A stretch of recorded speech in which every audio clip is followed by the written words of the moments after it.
You ask Tiger to solve.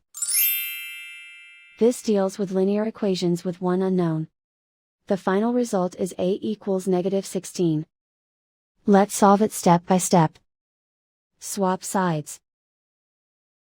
Group all constants on the right side of the equation.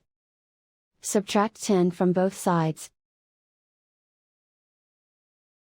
Simplify the arithmetic.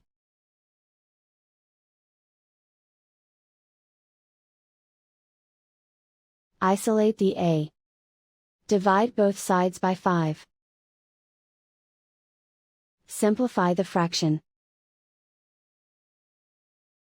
Find the greatest common factor of the numerator and denominator.